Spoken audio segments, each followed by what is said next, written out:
ঠাকুরগাঁও এসেছি আর কি, ঢাকা থেকে আমরা এই শতবর্ষী গাছ দেখার জন্য। এশিয়া মহাদেশে সর্ববৃহৎ আম গাছের দেখা মিলল বাংলাদেশের সীমান্তবর্তী জেলা ঠাকুরগাঁওয়ে। এই আম গাছটির ডালপালা দেখতে ঠিক পানিতে থাকা অক্টোপাসের মতো। প্রায় 250 বছরের প্রাচীন এই গাছটি এক নজর দেখতে তাই তো দূর দূরান্ত থেকে ছুটে আসছেন দর্শনার্থীরা। এশিয়ার সর্ববৃহত্তম গাছ, আমি খুব এক্সাইটেড। আগতরা আমের এই মৌসুমে আনন্দে ঘুরে দেখছেন পুরো আম গাছ, তার সাথে আম খেতে পারছেন দর্শনার্থীগণ। শতবর্ষীয় আম গাছ, এশিয়া মহাদেশের সর্ববৃহত্তম আম গাছ দেখার জন্য। আমি শুধু শুনেছি যে খালি আছে কি আছে এই আম গাছ, এত বৃহত্তম আম গাছ আমার জীবনে প্রথম দেখা।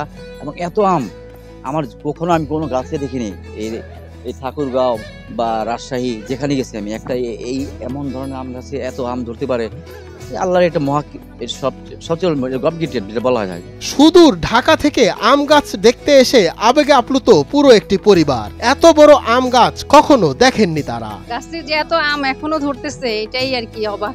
দর্শনার্থী বলছেন শুধু আম গাছ দেখতেই ঢাকা থেকে এসেছেন তিনি। বাংলাদেশের মাটিতে এশিয়া মহাদেশে সর্ববৃহৎ আম গাছ আছে বলে গর্বিত তিনি। সবচেয়ে গর্ববোধ করছি এই যে আমাদের দেশে এরকম একটা গাছ এশিয়া মহাদেশের মধ্যে, এটাই খুব গর্বের বিষয় আর কি। বালিয়াডাঙ্গি উপজেলা কৃষি অফিসার মোহাম্মদ সাজ্জাদ হোসেন সোহেল বলছেন, জনশ্রুতি রয়েছে এটি এশিয়া মহাদেশের সর্ববৃহৎ আম গাছ, যা প্রায় 200 থেকে 250 বছরের মতো পুরনো।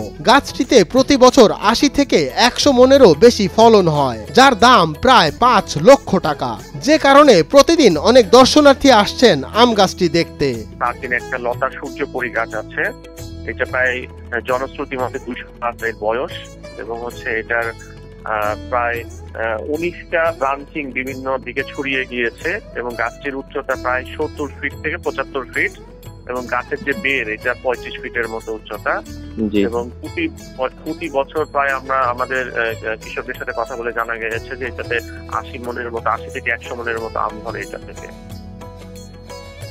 মঞ্জুর এ মাওলা, নয়া দিগন্ত।